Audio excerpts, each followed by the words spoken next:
We're going to start out with Jim Bierman, who is president of the Police Foundation. Welcome, Jim. Thank you. Co-chairs Robinson and Ramsey, members of the task force, and Director Davis, thank you for this opportunity to testify about the important subject of police body-worn cameras. This task force is crucial to our collective understanding of policing in the future, and I thank each of you for your service. Interest in police body-worn cameras has grown exponentially in the last 18 months. The acquisition and use of these cameras by policing agencies is growing rapidly. By some estimates, more than 5,000 agencies have purchased and deployed more than 30,000 cameras. I believe this technology has great potential for helping build community trust and confidence in the police, and that in the near future, body cameras will be as commonplace in policing as sidearms, handcuffs, and portable radios. Body-worn cameras have many limitations. They are not a perfected technology, and there are important policy issues and substantial cost concerns involved with their use. One large police department estimates it will spend at least $2 million a year for a cloud-based storage system for its officers' body camera footage. Nonetheless, I am confident these issues and concerns will be resolved soon, and policing's best practices for body camera use and appropriate laws and regulations will be established. Two of the most important potential benefits of police body cameras are decreases in police use of force and complaints against officers.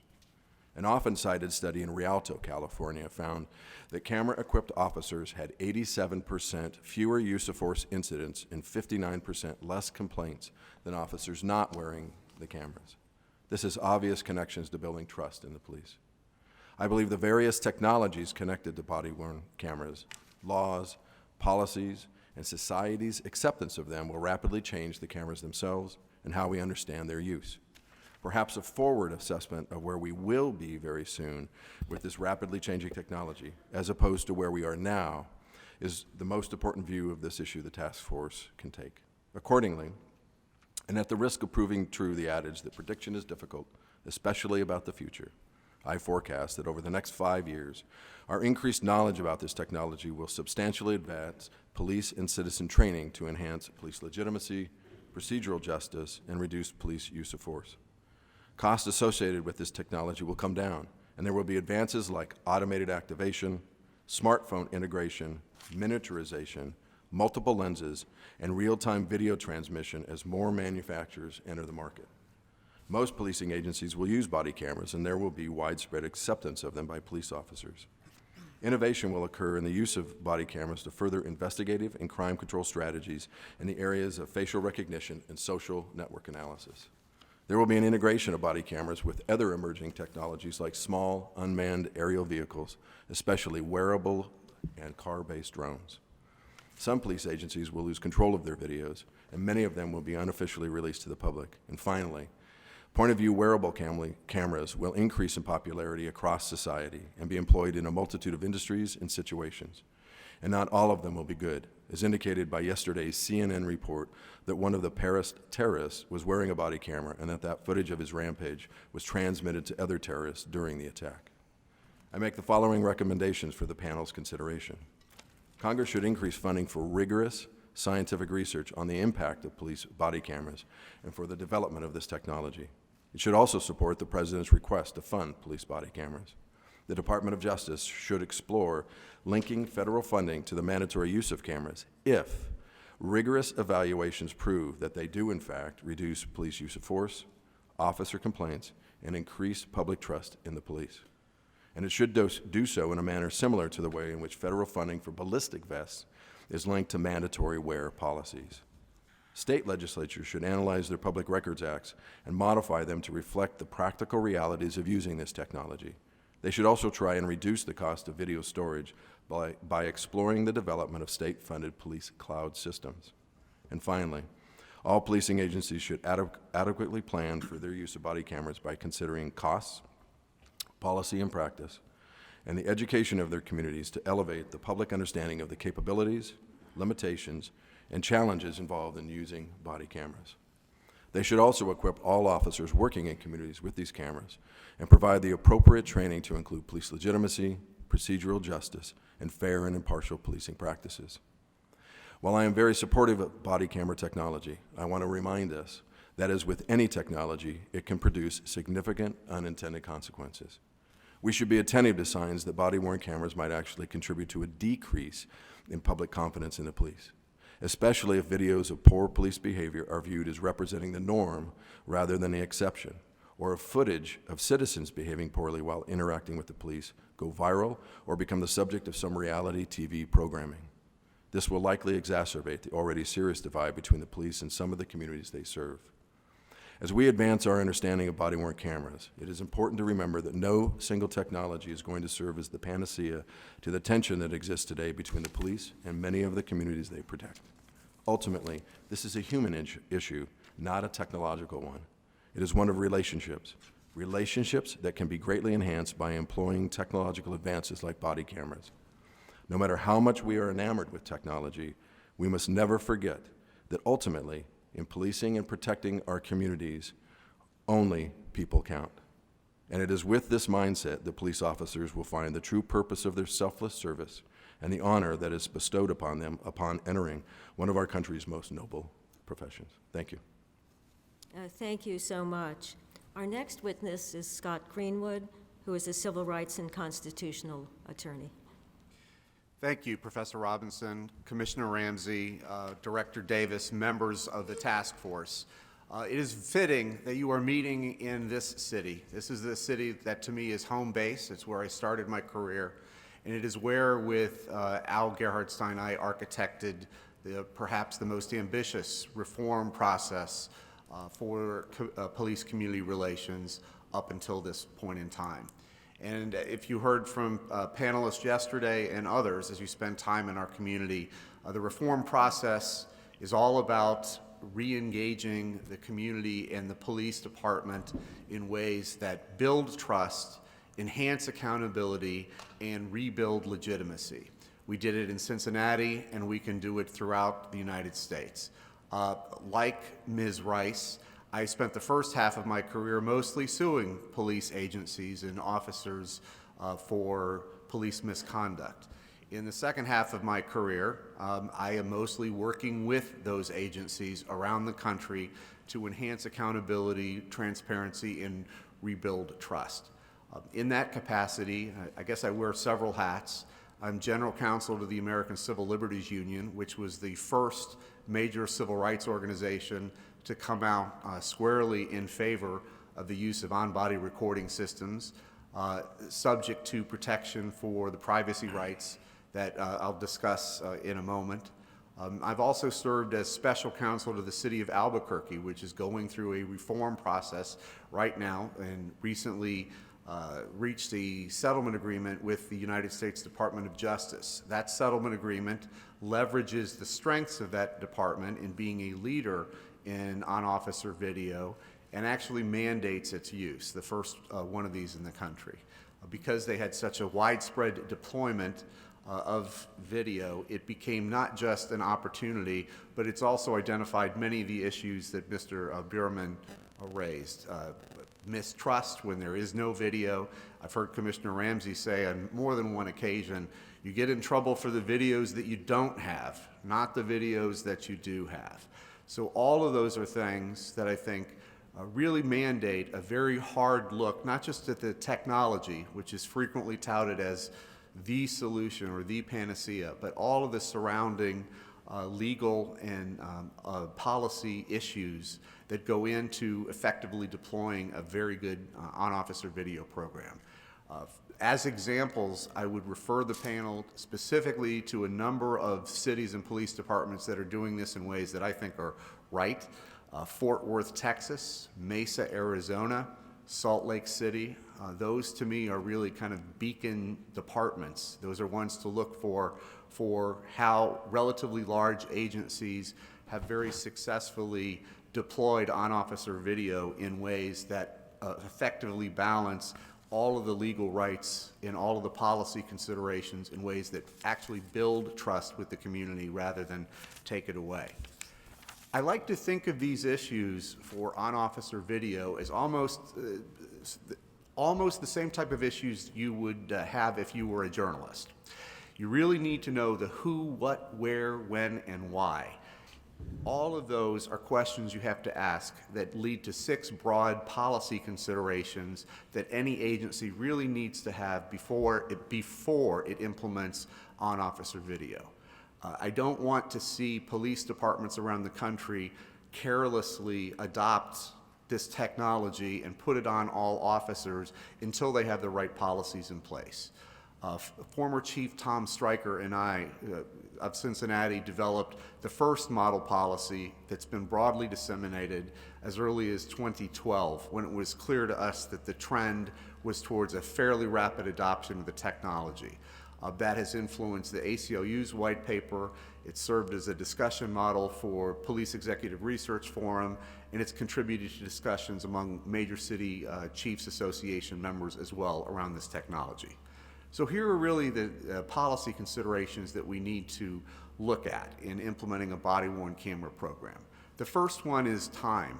Who wears it? When do they wear it? And more precisely, when is it turned on? The single biggest issue, scope of use, is about whether a department has a policy that mandates all interactions or certain types of interactions to be recorded, or whether it gives limitless discretion to individual officers.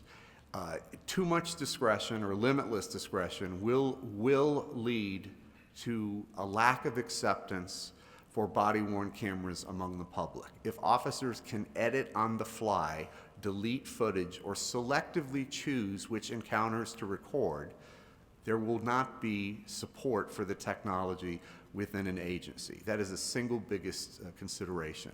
I strongly recommend, and it will be in the policy documents that my office will submit to you, that all effective policies on body-worn cameras severely limit the discretion and provide bright line rules for officers so that we protect officers individually, we protect their police agencies, and most importantly, we protect the members of the public and the communities that they interact with. You can do this with a policy that has specific types of calls for service that are listed, but most importantly, you need to err on the side of over-including types of interactions for recording. The primary consideration on the other side is really the privacy right of the person that an officer is interacting with. There are no Fourth Amendment expectations of privacy in public anymore, but this is quite different when you're inside a private residence. But we have to remember something that we don't always hear when this issue is discussed. When an officer is inside a private residence pursuant to a search warrant or an arrest warrant or a call for service to 911, those are exceptions to the Fourth Amendment. They're not waivers. And so when an officer is inside a private residence, on a state-by-state basis, we're going to have to determine whether it is permissible to record, and if it is, what type of notice has to be given to the resident. And then the broader question, broader privacy issue is who has access to that video? Simply because an officer is wearing an on-body recording system when she goes into a private residence doesn't mean that the resident has waived those rights and that the video ought to show up on the evening news. So states will have to, in many cases, revisit their public records laws. There are some jurisdictions that have unbelievably permissive public records laws, and they simply are going to have to be reviewed, or this technology will fail. I'm a strong supporter of on-officer video. It's, as Mr. Bierman said, it will be unthinkable in 5 years for this not to be standard equipment for every law enforcement officer in the country. Thank you. Thank you. Very, very helpful. Our next witness is Tracy Kesey, co-founder and director of research partnerships for the Center for Policing Equity. Welcome. Good morning. Thank you. Thank you for the invitation, and thank you, Chairs Robinson and Ramsey. Good morning. I'm Tracy Kesey, and I'm the co-founder of research and community outreach for the Center of Policing Equity. The Center of Policing Equity is a research consortium that promotes police transparency and accountability by facilitating innovative research collaborations between law enforcement agencies and empirical social scientists. Through these facilitated collaborations, the center seeks to improve issues of equity, particularly the racial and gender equity in policing, both within law enforcement agencies and between agencies in the communities that they serve. The center aims to effect cultural transformations within both law enforcement and the academy by creating opportunities that simultaneously preserve the dignity of law enforcement and advance the application of social science to the real world. The advancement of law enforcement's venture into technology, which began simply when I was a police officer with the telephone, two-way radio, and the automobile, and many more since then, has led us where we are today, this discussion of body cameras. Little to no research exists to assess and better inform implementation of the impact of body cameras on the prevention of crime and policing in general. Although technology has advanced policing in areas of crime reduction and officer safety, we now find ourselves re-examining a critical component of policing, the police-community relationship, and what role technology can play to build community trust and enhance police legitimacy.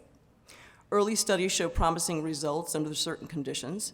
However, as researchers, we know that we must continue to explore the influence of deploying this type of technology within policing practices, but also understand the impact that it could have on police-community relations.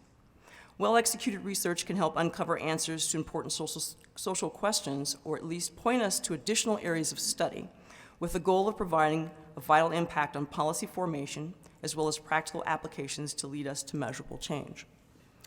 Some of the key questions that we believe surround this issue of body camera, and I'm going to also bring in my panelist, Jim Bierman, in his statement, is that we believe that research has to be a component of the implementation of body cameras.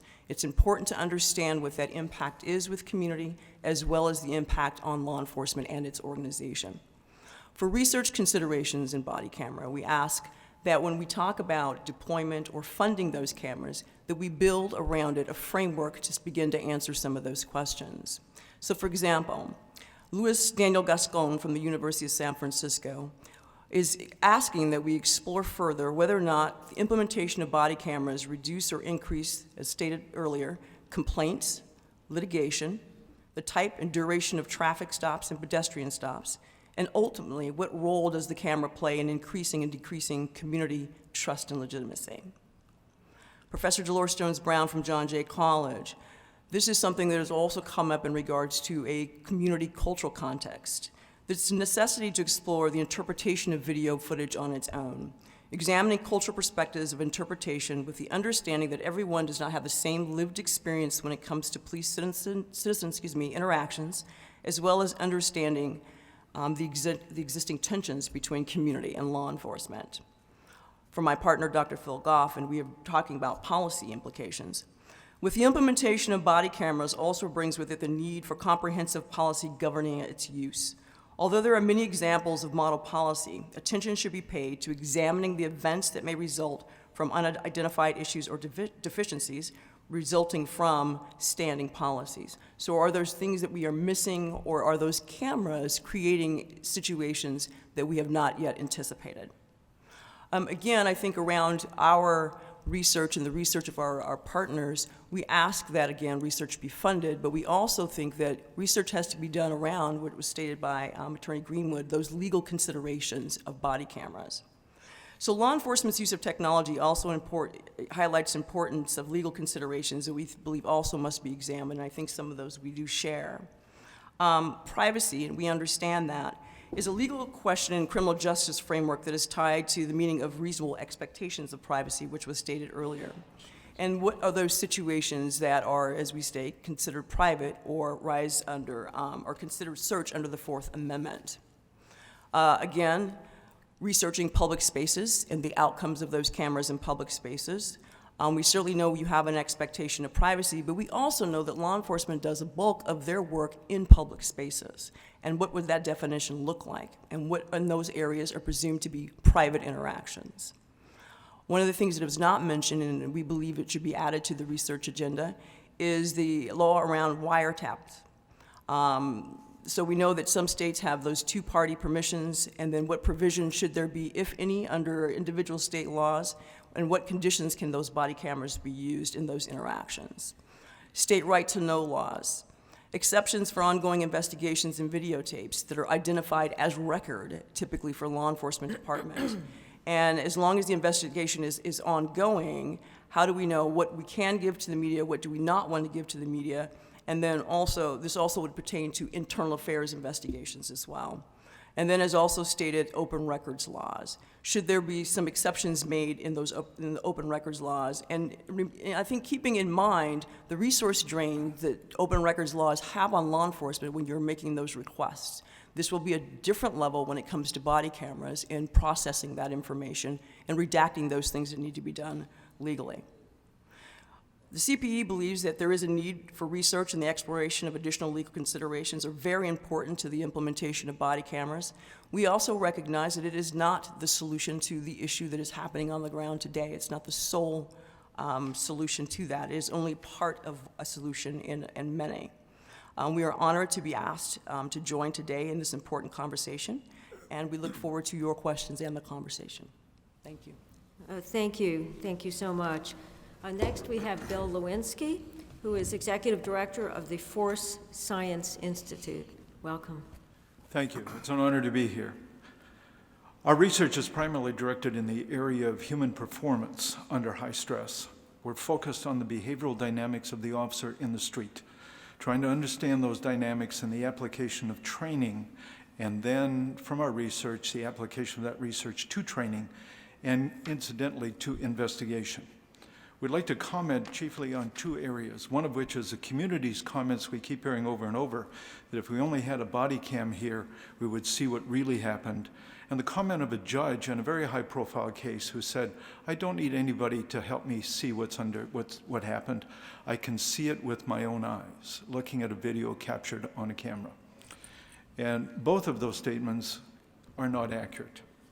We do research with PhDs in physics, engineering, electrical and computer engineering, biomechanics dynamics. We do video analysis, including a digital computer analysis of the motion we are studying. We even have put eye scan on officers in the middle of a conflict situation and examine the difference between what a camera is catching and where their eyes are looking and the effect of experience on searching the environment. It is not quite, as we look at a Super Bowl coming up, it's not quite the equivalent of putting a video cam on a quarterback's shoulder and then comparing that to all the professional cameras watching the game, but there is a very significant difference between what really happens and what is captured on the video cam. For instance, there's two shootings, one of which an officer is involved in shooting a suspect in Oklahoma. The video cam in the conflict, the initial conflict, captured action at a distance of less than 2 feet between the officer and the subject. And all that was caught on the camera is a blur. An officer was killed on the West Coast just last week. The initial conflict between the officer and the subject showed a blur of the vision as the person was driving the gun out of their pocket toward the officer's face and then firing into his face. The distance between the camera and the officer, the speed of the action, the illumination are all critical elements. Reflected light, ambient light, angle of the camera on the action. All of those have a significant effect on what is captured on the camera. Most of all, the camera represents only one perspective of the incident, and it never represents what the officer is perceiving or interpreting about what is happening within that event.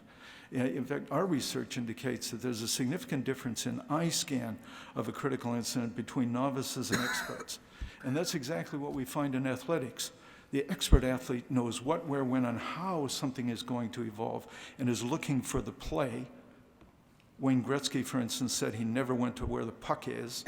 He always goes to where it's going to be, whereas a novice is always reacting to the play as it unfolds. And so there's a significant difference in how people are seeing what is going on within that. Therefore, we recommend research in two areas. Our recommendation first is research on how the public understands and how we can influence them in seeing that what a camera represents is not the true reality, but only one perspective. Secondly, officers need to be informed about what a camera captures, and it's never their perspective of the incident. We have looked at a variety of policy and instructional documentations from the United Kingdom to Canada to the United States, and they all do not address a single element of limitations on body cam and how a body cam is not capturing what an officer is seeing. And so officers need to understand, we don't quite know how to teach that, nor do we know when an officer should be shown video evidence from their body cam. There is no research at all. There's a variety of perspectives. Those investigating an officer's behavior, whether it's criminal or not, will limit the officers or state that they want to limit the officer's availability to the body cam because they want to capture the officer's state of mind, uninfluenced by a walkthrough or by any view of video cam. Those who understand the implications of a discrimination, a difference between what's on video and what an officer presents in their statement, such as an attorney defending an officer or department in a civil suit, or somebody representing an officer in a discipline case, would rather the officer see the video and have the full, complete picture of the incident before they give a statement. We have no idea what science has to say about the difference between those two. It's an argument of law and logic. So we encourage research into that and how to inform an officer about when and how and what it means to look at their own video. 3, investigators need to understand the limitations. For instance, there was a shooting in southern Arizona. The video cam that captured the action of that shooting was 100 yards away from the incident. You saw an action, you heard gunfire. Sound travels at a different speed than does light. And although it's not significant for most of us, at 100 yards, the sound captured by a camera is 1/3 of a second later than when the gun went off at the incident scene. And in 1/3 of a second, someone can do a 90-degree turn. In 18/100ths of a second, you can get a head rotation of 180 degrees. And so when a gun is fired is really different than when the camera captures a sound. And the camera captures what the officer does, never what the officer is seeing, the decision process and time, the motor action the officer has to do to engage. For instance, we just did a study on motor action of indexing on different places of a gun and time to go to trigger pull. Any index position on a gun to gunfire takes 18/100ths of a second. Everything the officer does takes time. And in 18/100ths of a second, we have measured a head rotation of 180 degrees. Literally, someone can rotate their head 180 degrees by time an officer can move a finger from an index position on the gun to pull the trigger. Motor time only, no judgment, no perception time, and we need to understand those dynamics and how video is seen and interpreted. So investigators need to understand that because they too look at the video capture as the reality of what happened, and it is not. And adjudicators need to be informed. So we're looking at how do we inform people about limitations? Well, encouraging video cams, because we don't want just one. We want as many video cams on an incident as we possibly can, because we understand the limitations of one. And even if we had one, it is better than none. So we certainly are in agreement with endorsing video cams by all departments, and if possible. But we need to understand those limitations, and they need to be based on research, not just law and policy. Okay, for instance, a video cam never captures the illumination level that the officer's eye does. We used video cam and digital analysis on our research with Homeland Security and the State Department. And on that range, at 120 frames a second, that video cam captured an illumination level that was better than any of our eyes saw. Now, I'm almost 70, so my eyes don't see very well. But it's distinctly different. So we need to look at what are the technical issues in the camera and how is that different than what the officer's seeing. Thank you. Yeah, thank you. Very illuminating. Our final speaker on this panel is Michael White, who's a professor at the School of Criminology and Criminal Justice at Arizona State University. Welcome. Good morning, and thank you for the opportunity to speak today. In August 2013, a year before Michael Brown's death in Ferguson, the Office of Justice Programs Diagnostic Center commissioned me to write a report on a new emerging technology, police officer body-worn cameras. The goals of that report, which was published in April 2014, were twofold. First, I sought to lay out on the table all the claims that have been made about the technology, both by advocates and critics. Much like the edge pieces of a puzzle, the report was intended to provide a framework for discussion of the technology moving forward. Second, I conducted an extensive review of available research and assessed the current state of knowledge regarding each of the claims that I had identified. At the time, I found only a handful of studies that had examined police officer body-worn cameras, and the report concluded that most of the claims that had been made by advocates and critics were untested. It has been nearly a year since that report was published, and unfortunately, little has changed in terms of research, as the majority of claims still remain untested. My written testimony provides a review of what we know and what we think we know with regard to police officer body-worn cameras. For our purposes here, I want to focus on what we don't know, highlighted by my identification of some pressing research recommendations.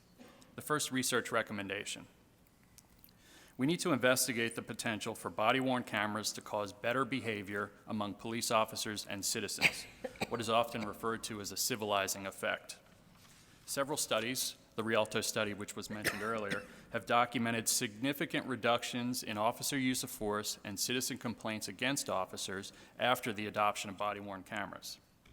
But we have no idea what caused those reductions, nor do we know if those reductions will persist in other studies in other jurisdictions.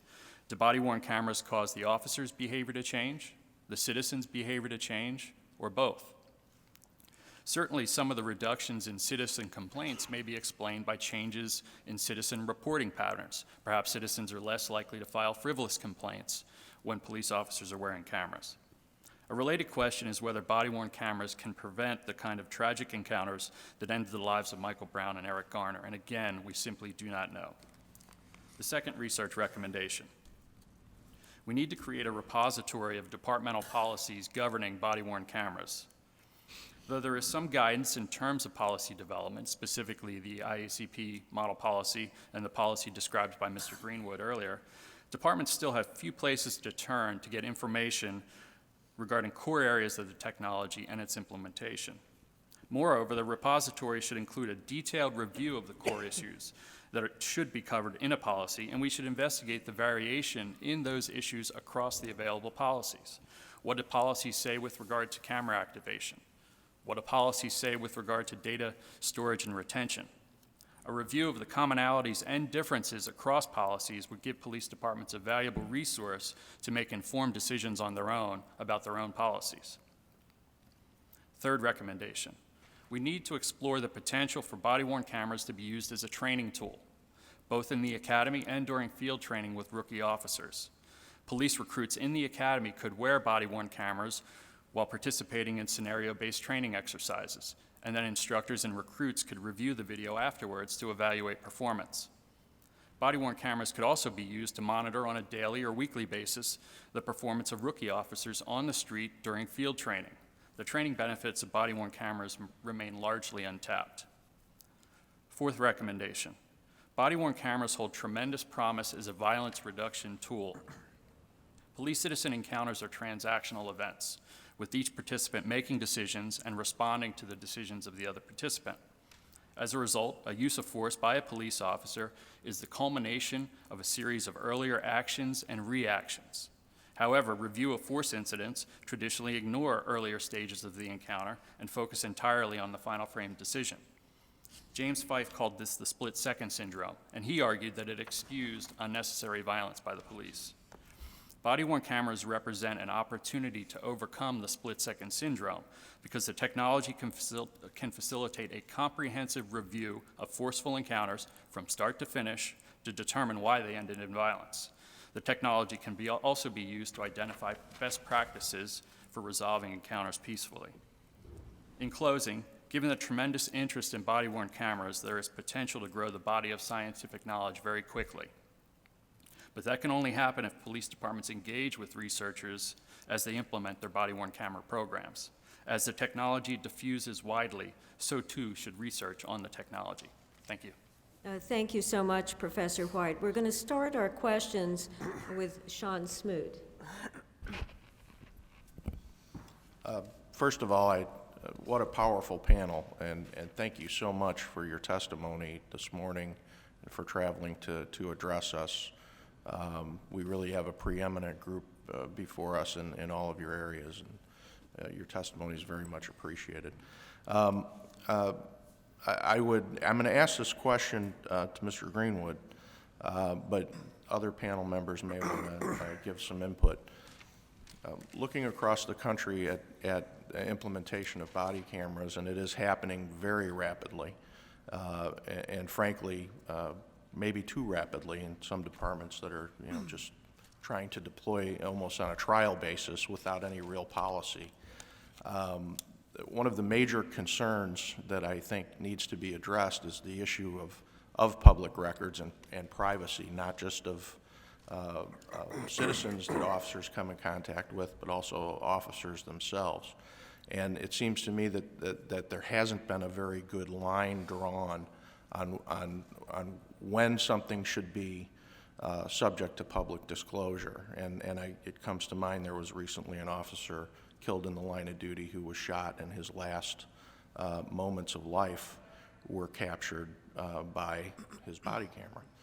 And I suspect that was very disturbing for his family to have to see on the news, and it was broadcast on the news. Similarly, we deal with victims and witnesses all the time who also would really have an interest in not having maybe a physical safety issue and not having their interaction with the police released to the public. So I want to give you an opportunity just to maybe address that, and if you know where the line has been drawn at different places.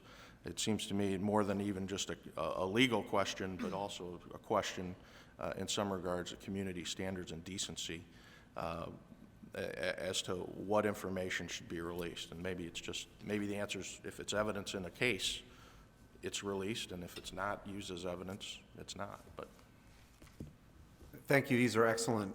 This is an excellent set of questions, and it really does point out the need to develop policy and to conduct research prior to implementation of an on-body recording system program in an agency. You're referring to the horrific killing of an officer in Flagstaff within the last 2 weeks. And under Arizona's public records law, that video is presumptively a public record and was released and was unfortunately shown by the news media. That is precisely the type of situation that needs to be addressed through serious revisions to public records laws. In New Mexico, where I'm doing work, it has one of the most permissive public records statutes in the country. And video footage of an officer in a home with a mutilated victim or interviewing the victim of a sexual assault, all of those have been released to the news media and shown on the evening news. Public records statutes throughout the country they're very state specific, and they vary from quite restrictive to quite permissive. In Ohio, Ohio is another very permissive state, and without revisions to this state's public records statute, the same types of incidents or footage would be presumptively a public record. And so it's my strong recommendation that we look at every state's public records statute to determine whether exceptions need to be made to the definition of what is a public record, or whether there ought to be other types of restrictions that can be put into the statute to make certain that people are not victimized twice, and that incidents that occur, violence, that certainly a homicide of an officer, isn't something that anyone would think of releasing. The statutes have not kept up with the technology. Technology simply outpaced it. We know from your home state, Illinois, with the Alvarez case litigated by the ACLU of Illinois, that for the first time really made it clear that individual people have rights to record officers as part of an accountability project. And we know that they're doing it anyway. We know that in most urban areas, the interactions in public between a person and a member of law enforcement has something like 7 different sources of external video. So we know that. As someone said earlier, there is no expectation of privacy in a public space, but a lot of what officers do too, another question you're raising, a lot of what officers do doesn't happen in public. There's a lot of time that people spend in their patrol units or in the station house, in the district. You have 2 responders to a domestic situation, and they will be conferring with each other on scene about separate interviews between the alleged offender and the victim. Should those things be subject to disclosure as well? I would say policies must take these things into account. Police officers have constitutional rights too, and an officer's conversation with her spouse or with his attorney or with her union rep, those are things that should not be captured on officer video. Some organizations, some advocates believe that we should have or recommend through shift video. Record everything, keep it on at all times. That would violate the officer's constitutional rights. Officers will find ways. We know police officers are very smart, creative people. And if the technology threatens them, they will find ways to defeat it. And if officers don't make recordings, if they defeat the technology, then public trust in the technology will simply disappear. So in every jurisdiction, it's critically important to have a policy that works consistent with constitutional standards of privacy, the need for oversight and accountability, but that also is consistent with that state's public records law and with considerations of officer privacy.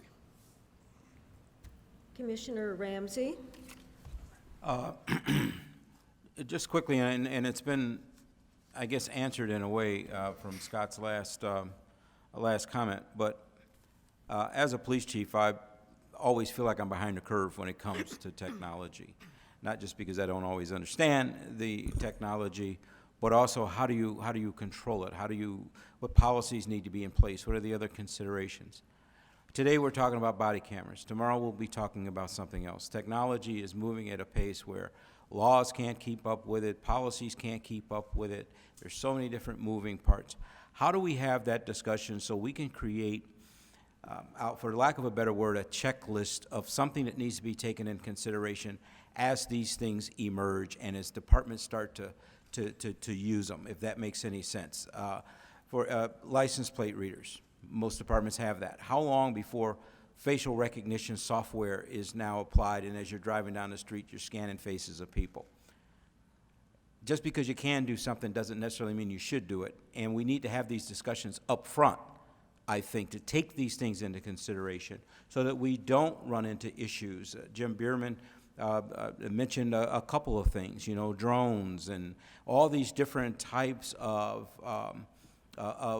devices. I read an article yesterday with a device you can put on a wall and tell how many people are in a room. And some people are saying, well, you ought to have a search warrant to do that. And other people are saying, no, it's an officer safety issue if we're making a SWAT entry into a house. We need to have these discussions up front, not just one at a time. It seems like we're piecemealing it by doing it as each piece of technology emerges. We have a separate discussion when there's got to be some basic things that we need to always consider before moving forward.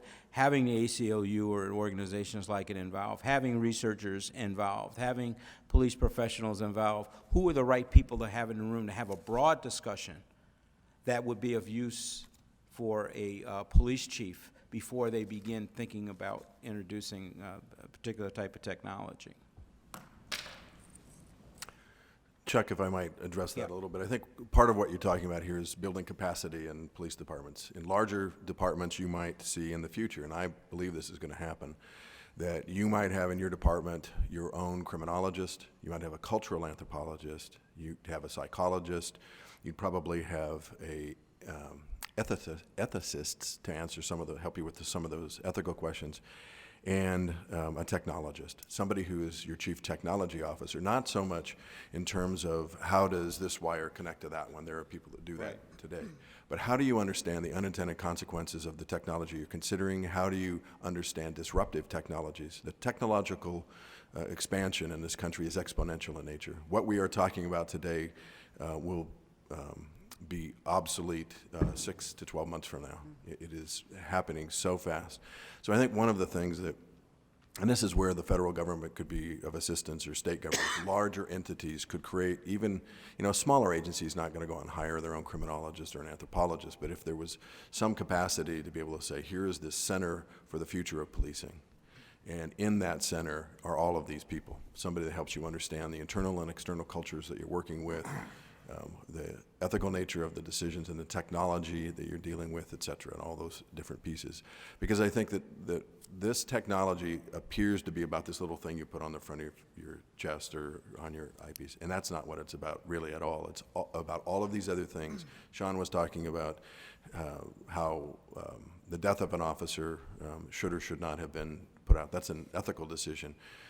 It's also an internal legitimacy decision about how often you turn these things on and you don't turn these things on. I will say, though, as tragic as that video was, and it broke my heart to watch that young cop get killed, it did give the public a realistic view of how quickly a police officer's world can change in a heartbeat. So, one of the things we probably should do internally is, in my former department, we asked each officer, if something bad happens to you, who do you want us to notify, and how do you want them notified? I think a question we should also ask them, if you are wearing a body-worn camera when this happens, do you want that released? If that will help your officers, your fellow officers, be safer, do you want that released? In my case, if that happened to me, I'd want every cop to see, if I made a mistake, I'd want them to see the mistake. And if I didn't, I'd want them to see how quickly I got killed. That's just my own personal perception. That is a difficult thing, though, to do, because it broke my heart to watch that young guy get killed. It's terrible.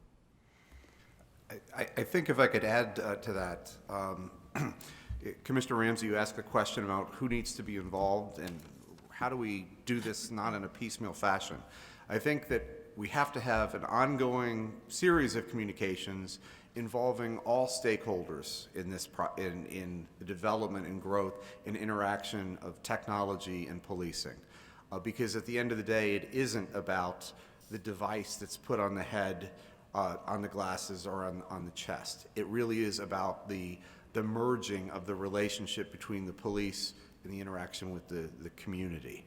And so I think we have to look at constitutional touchstones, and we have to look at very basics of police-community interactions so that we can engage each other in thoughtful discussions about implementation of this and other emerging technologies.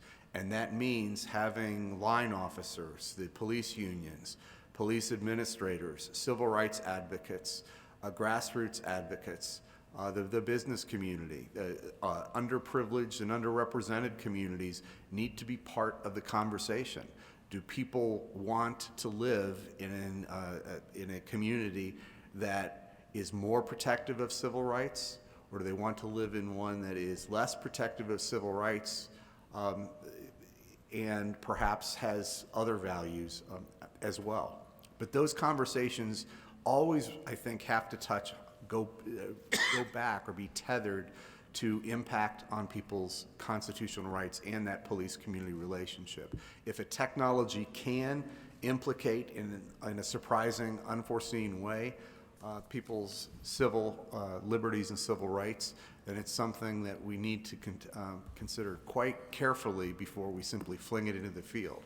Just as with ALPRs, we know from the ALPR survey, both done by the ACLU affiliates and the one done by Major Cities Chiefs, that many agencies deployed a very useful technology in high numbers without any clear policy directions. So it was almost as if the market really drove the adoption of the technology. In policing, we can't let that be the case. In this profession, in the accountability profession, in the law enforcement profession, we need to have the adoption of technology driven by respect for and protection of the interaction between police and members of the public, not the other way around. Yeah, thank you. Our next questioner is Brian Stevenson, who will be followed by Tracy Mears. So this has been really, really helpful, but I'll be honest, I actually have more questions than I came in here with, and I'm just going to push you a little bit because unfortunately, we're in this position where we're being asked to make recommendations on a very close timeline. So I would really appreciate it if some of you, or maybe even all of you, would tell me, just imagine that we're not dealing with an established Public Records Act. We get to create what the rules should be. I'd like to hear you tell me where on the continuum of complete access to anyone in pretty quick time to the continuum that we have now for some of our federal security efforts, where access is much, much harder to get. When you invoke national security and words like that, the access is really, really constrained. You can file a Freedom of Information Act, but it may be years before you get stuff. It's going to be heavily redacted. If those are the markers that we can imagine being used to kind of assess, kind of create access to this data, where do you think we should be on that continuum? It would really help me to hear your just own views about how you would recommend this information be accessible. Let me start with one. I don't want to call out anybody who's here. There's a department that I've worked with in a jurisdiction that has a very restrictive Public Records Act. And that department, which had widespread public support for adoption of body-worn cameras, is now seeing a huge decrease in support because they don't release any footage. So under their system, everything that's recorded is either part of an investigation, whether it's open or closed, or it's a personnel record. In neither case has 1 second of footage been released pursuant to public records request. So that's really an outlier, and that's not a model to follow. But nor is it the case as in New Mexico or in Arizona, where the footage of the officer being murdered has to be released. So Public Records Acts really, I think, need to draw a clear distinction between an open or a closed criminal investigation, whether there's evidentiary value to the footage, or whether it is simply routine operation of law enforcement. And then they have to very carefully protect the privacy rights and other rights of the people who are filmed, as well as the officers. So that's what I would do in designing a Public Records Act. I'd like to comment on that as well. We've seen video incite minority communities time after time when it's just presented. And I'll give you an illustration of Minneapolis. An officer fired a gun 16 times at someone until literally their body fell out of the truck. And the community was really upset. Within the smoke and the broken windows of his vehicle and the rest of it, no one caught the 3 shotgun blasts he fired at the officer who was shooting at him during the time the officer was shooting back. The focus of the community was entirely on the behavior of the officer and not on his shooting to save his life. Video without explanation, presented to a community openly, can sometimes have an opposite effect of what we intend. And I'm not saying it should be manipulated.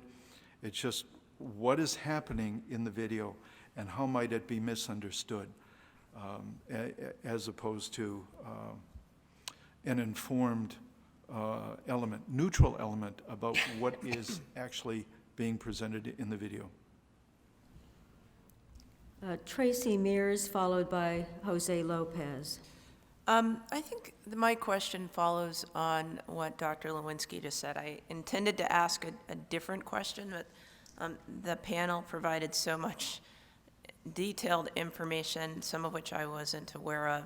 I'm going to try to pose a different question. So let me just frame the question briefly. The question I was going to ask had to do with research that my colleague Dan Kahan does on cultural cognition and the ways in which, when people are presented with certain facts, different people can actually perceive the facts differently.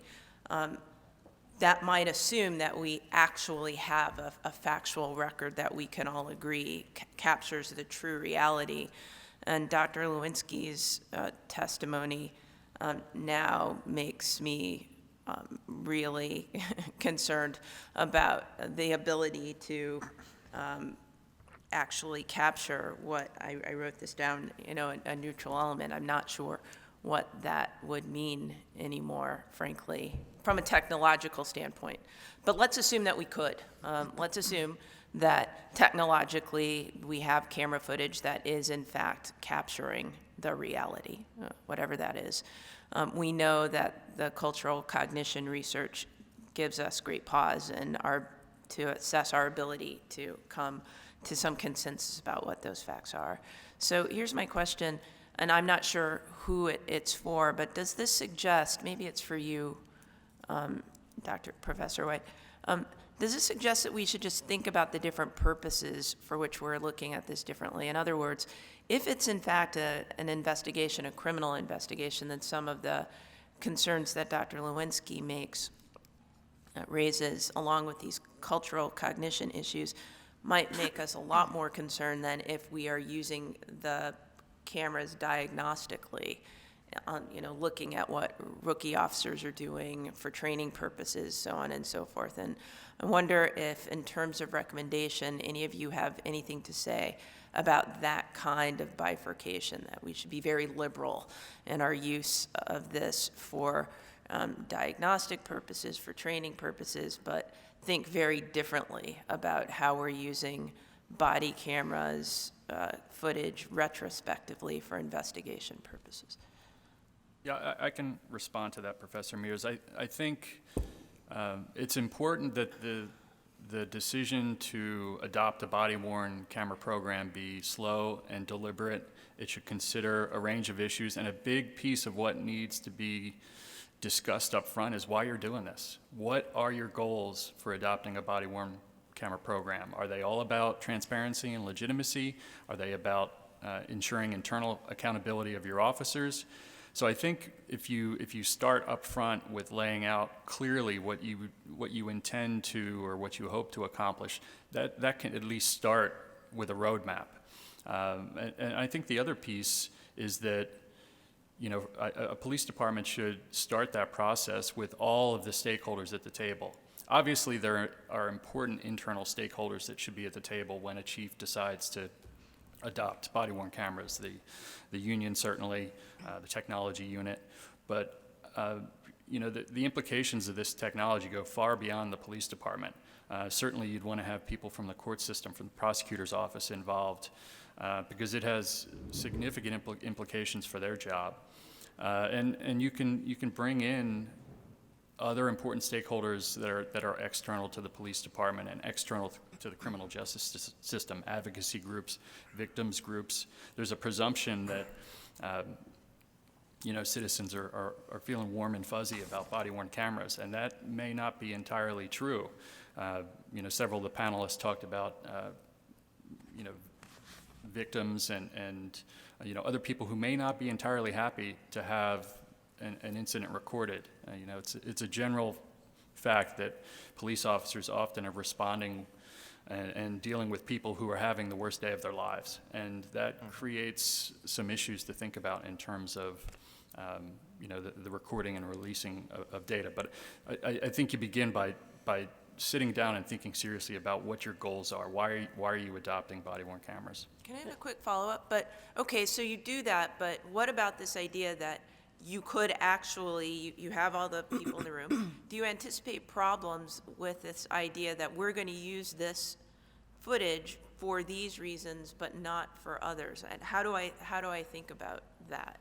If I could, and I think, yes, you would have a problem Right. in a room with that. And so taking the other side, if you're using body cameras for training and diagnostic purposes, the community I would assume, and in the conversations I know I've had with the community, if you do then have a shooting involving an officer that's coming out of the academy, the question that's going to be asked is, let's see their training footage. What did they learn? What did they not learn? What was missed? And so I think that bringing all parties to the table are going to be critical, but I think that this technology is so new and the legal implications around it, we almost are piecemealing our way through some of this because they're very hard questions. They're very good questions.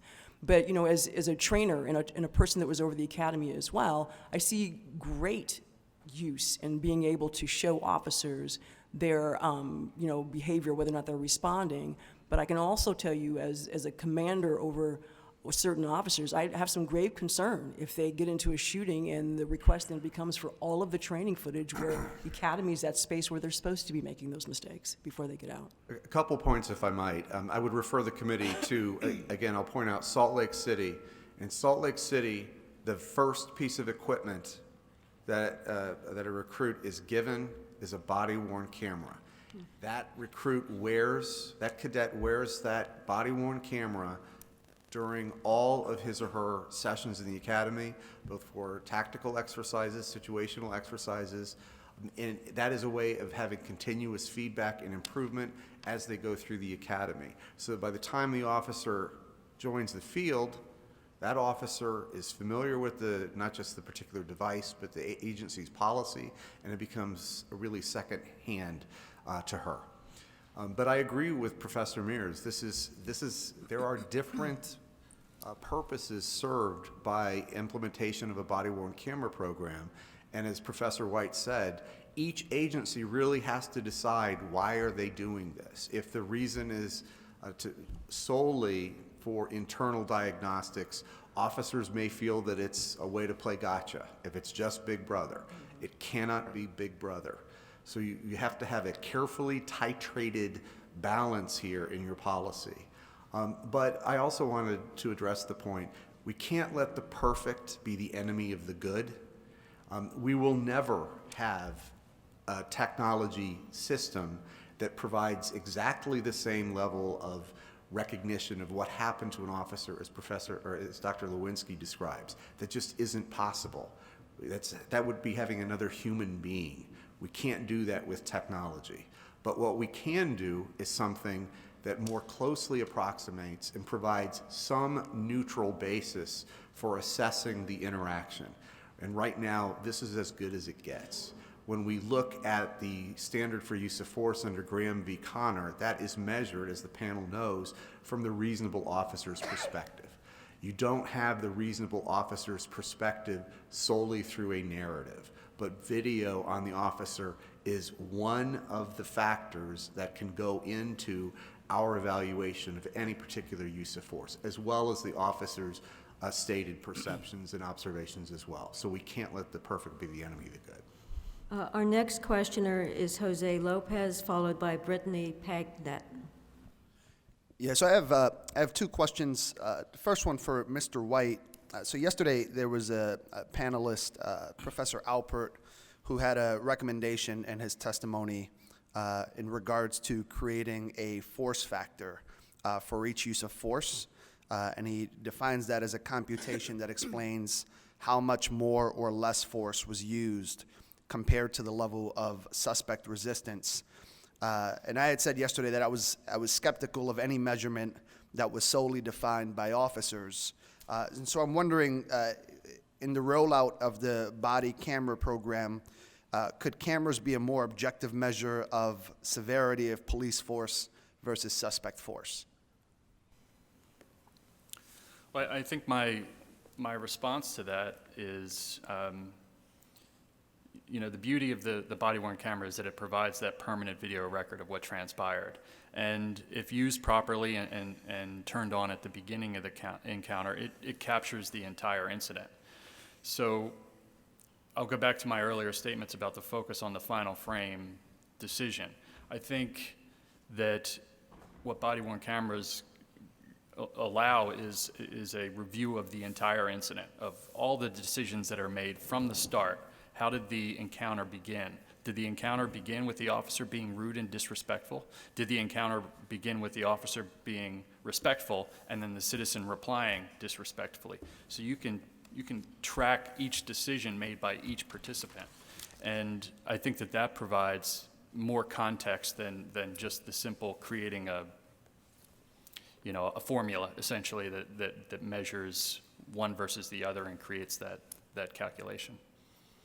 If I could, I'd like to also add to that. One of the comments I've heard ever since the late 60s is that they're hitting him and he's not doing anything. And that's a comment that comes when people are resisting the application of force by officers. And that application of force by the person is their non-compliance, their ability to intently resist the dynamics of an action. Therefore, the officers are using force against it, and civilians don't understand that. And when captured on video, it looks the same way as captured in real life. As Jeffrey Alpert is talking about, we need to be able to not only capture that on video and understand the dynamics, but we need to be able to measure resistance, dynamic non-compliance as an important factor there, because it does look bad when people aren't doing anything and video is capturing an officer, striking them, trying to get them to do what it is the officer is ordering them to do. Now, unless you change that process, it will always look bad. So the second question for Mr. Greenwood, maybe for the entire panel, I've heard you talk about depending on the rollout and the implementation and the buy-in from officers, that we could end up with a situation, if this doesn't go well, where officers try and defeat the technology. And so I'm interested in hearing from the panel. I haven't heard too much about accountability. And so what are some recommendations in terms of just the basic notion of tampering with the evidence? What are some recommendations for holding officers accountable who, for example, begin to tamper with evidence? Let me give you a very concrete example, and then we can work outward from there. There was an officer-involved shooting in Albuquerque of a young woman. It's the first woman involved in an officer-involved shooting in anyone's memory. And the officer who shot the young woman had on-officer video attached to his head, and attached to his lapel, and it wasn't on. And that wasn't the first time it wasn't on. It wasn't on in other use of force incidents.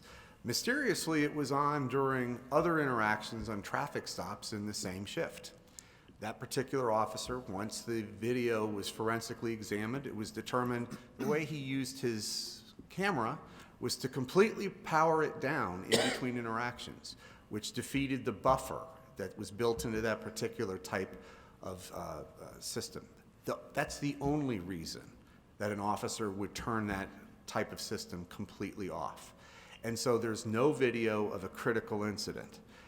That officer was fired, and that was the stated reason. Only when you have a few examples like that, where there are real consequences for deliberate failure or refusal to abide by an agency's accountability policies, including its body-worn camera policy, that will signal that this is about transparency and building trust. You don't need very many of those examples, but you have to look at the flip side too. If officers believe that their superiors are going on fishing expeditions and that they're out to get them, these will become very, very limited use devices. So we really have to, in an agency and inside a policy, you have to make it clear that this technology is there to protect the officers as well as members of the public. That's a very, very careful balance. But accountability has to be built in. There has to be real consequences. You have to have the same platform. You can't have multiple types of technology in the same agency that have different requirements and different limitations, and then hold everybody to the same standard. You have to have uniform equipment, just like we do with patrol units. There's a reason that it's called a uniform. It's all the same. So everybody uses the same technology, and everyone is treated according to the same disciplinary matrix or the same policies. This is where the technological advances, though, will make that, you would change that question probably 3 to 6 months from now, because the advances that are underway and the evolution of this technology will prohibit officers from not turning their cameras on when they pull their gun, when they pull a taser out, when they turn the light bar, the emergency lights on their car on, and if they power down the unit, there'll be a signal sent to their supervisor or somebody that that's happened. So the question would be different for you, I think, in about 6 months as the technology advances, and that's why I think what we really ought to be talking about extensively soon is where we're going, not so much where we are today, because this is happening so fast that you would ask a slightly different question, because the technology is going to look different in just a couple of months, literally. Yeah, thank you. Brittany Packnett, followed by Roberto Villasenor. So thank you very much. And my question is in some ways an extension of Jose's. So you just spoke kind of to the advancing of technology, and I want to ask some very specific questions about issues of accountability, even that the technology advancement that you just discussed wouldn't account for. So we've heard multiple references to Salt Lake City, but it was just a few weeks ago that James Barker died in Salt Lake City, a member of the community, a citizen who they did say had a shovel, but the issue was that the body-worn camera was on and the police officer turned and the camera stops right before the actual fatal incident. And so this idea that when we have a body-worn camera or some other kind of recording device, we capture the entire incident, we know that that's not true, right? We've seen similar issues in St. Louis with the killing of Antonio Martin. There's access to multiple angles of convenience store footage, and only certain angles have been released. One of the demands of activists in the Salt Lake City community has been an automated third-party investigation. So moving beyond just law enforcement policy, but into criminal justice policy, and saying whenever incidents like these happen, automatically a third-party investigation should commence. My question is, do you all support that particular policy change, and what other policies can be implemented to ensure that issues of turning away or ensuring only certain angles are being seen doesn't continue to erode public trust, doesn't prevent us from full trust and legitimacy and transparency? So third-party automatic investigations or other policies that might help to alleviate that particular issue. Two real responses, if I may. The first one is that we train officers to blade their bodies when they address somebody, and the limitations of the technology. If somebody is wearing a chest-worn camera or on a lapel, that's going to capture what's in front of that camera, not where the officer's eyes are.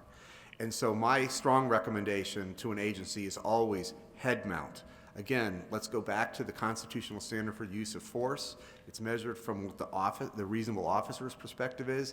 As close as we can get it right now is next to their eyes, not on their chest, not on their lapel.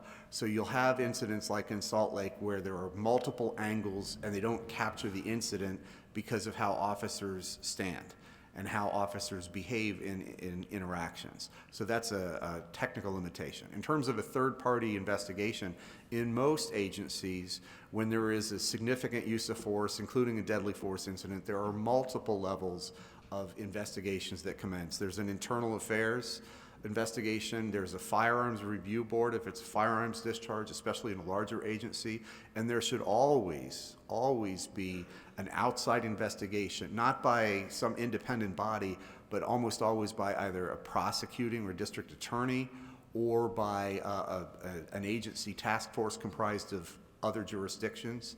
So that is that builds legitimacy and trust because it's not all under the control of the same department that had that officer. Can I ask a follow-up question, though? Because, as I said, I am from St. Louis, and I think that so in terms of what you were saying about an outside investigation happening by not necessarily an external third party, but by a prosecutor, et cetera, a lot of members of the St. Louis community would actually say that still didn't achieve justice. And so I want to push on that a little bit and understand exactly how you or others are thinking about that potential third party investigator. I strongly believe that there ought to be in every police agency in the country, there ought to be some form of independent civilian review. Great, Brittany, thank you. Roberto Villasenor, followed by Sue Rohr. This has been just an absolutely fascinating panel. As an agency who are in the process of introducing body-worn cameras, I'm pleased that we have hit on a lot of the things that you said, but I'm also, very interested to find that there are many things that we're constantly learning about this technology. The comment Mr. Greenwood just made about training officers to blade away, and that was something we considered, but even head-mounted systems are not going to be for everyone, for such as my motorcycle traffic officers. Their helmets restrict the use of that type of technology, so we have to go with a lapel mount. And there's different obstacles, and so it brings me back to Mr. Lewinsky, and this is the point of my question. Everyone is seeing body-worn cameras as the panacea for all things. And I don't believe that that is really going to be the clue. I think that there's going to be a great value brought by body-worn cameras, and I think that it is going to be the wave of the future. But you mentioned that there's more research needed about how officers themselves get a chance to view the video before testifying or writing their reports. And I'd like you to expand on that a little bit, because that's one of the issues that we've been dealing with. Should I let the officer view the video prior to writing their reports or after, or what? And I'd like to hear your opinions on that. Okay, I'd like to make two comments. One is I have half a century rather, of experience in the martial arts. I can tell you that where I am looking captures where I am looking until the action starts. And then what you catch out of your periphery and the dynamics of the movement really change, and you're going to get blading in an interaction regardless of whether you teach it or not, just because of the dynamics of movement. The other issue that you're looking at is research on memory and contamination of memory by information. You know, we know that information is reacquired by us from context. For instance, you hear a song and you can place yourself right back at where you were when you first heard that song and who you were with. So there's a variety of things that shape context that then help facilitate memory and recall. And the video cam can serve a significant stimulant for enhancing an officer's recall about an incident. It does, however, give an officer another perspective. As we said, it never provides the officer with what they were looking at and thinking and trying to see at the time of the encounter. So the video cam can enhance an officer's memory, but it's different than what the officer was seeing, and the officer needs to be aware of that. We don't know how much that difference then is going to influence the officer's perception of the context, stimulate an accurate recall so the officer gives a more complete package, or alter that because of the officer's attempt to conform now their perception with what is now recorded objectively. Anecdotally, I've heard officers who have changed their version of an incident because of video cam, and then found out that the video cam didn't accurately record what actually they did, and subsequently they were correct in their initial presentation of the information. But there's no research on that. Is there contamination? Is there enhancement? At what point during the interview is most likely to prevent contamination and facilitate enhancement? Is there somewhere in the legal process that it will be better? We don't know. The community certainly is saying the citizens don't get a chance to view their video. Why should an officer? And the response to that is citizens aren't compelled to provide information, and officers are, and usually within a very brief period of time. And so there's a very different standard, and subsequently that's a separate area that we think needs to be researched, and we're looking at the legal implications plus some memory implications of contamination or facilitation. Thank you. Thank you. Sue Rohr, and then our last questioner will be Cedric Alexander. Sue? Actually, that was my question as well, is the memory contamination versus seeing the actual facts. So you're saying there's just not good research on that? That's correct. There's some research on the role of context, and actually some very good research on the role of context in stimulating recall. And it all is because of how we store memory. We never store memory in a file, it's always in associations.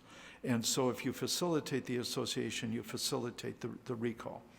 And hopefully that's more accurate.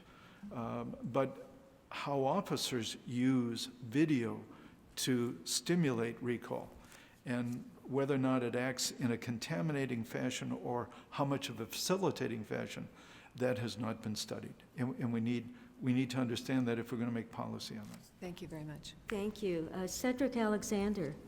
Yes, very quickly. So the information that you all provided has really been valuable, and valuable to me in the sense that it's very clear and evident in hopes that somehow body cameras would be the end-all to be-all for all of us. It more and more appears is that it's going to have many complications attached to it, those that we know about and those that we're yet to learn as well, too. I think in light of the more recent events over the last number of months in which we all begin to pay more attention to body cameras as a way of dispelling stories or getting to the truth. You even go to the Eric Gartner case where we all saw that footage, but for some people in the community, the desired outcome was not what they wanted it to be, even with a video on the scene, right? A number of videos that citizens captured. So I don't know whether I have a question or a comment, but it is clear to me that this whole idea of body cameras are going to be a lot more complicated going forward in terms of how they're going to be utilized and what's going to be the real value of them, because anything can be challenged by individuals legally or just through our own cognitions in terms of how we experience or see the world through that footage. So I think this is helpful, but it also reminds me, I think all of us, to begin to take a step back with some pause and realize, I think as you indicated earlier, Dr. White, that we're going to have to be somewhat methodical and very strategic in terms of the introduction in the implementation of this type of technology, because it is not going to be definitive by any stretch of the imagination. However, I think it's going to give us more information. But let me say this real quickly, and I'll stop. The whole notion of body cameras is great technology, and I support it. But I think the challenge for all of us is going to be this: how are we going to define the use of body cameras? Because if we're going to define it as a definitive process, then that's not going to work. We're going to have to, in some way, recognize it as just an additional piece of information that we can use in the investigative process, is how I begin to think about it, particularly after your testimonies here today. Thank you.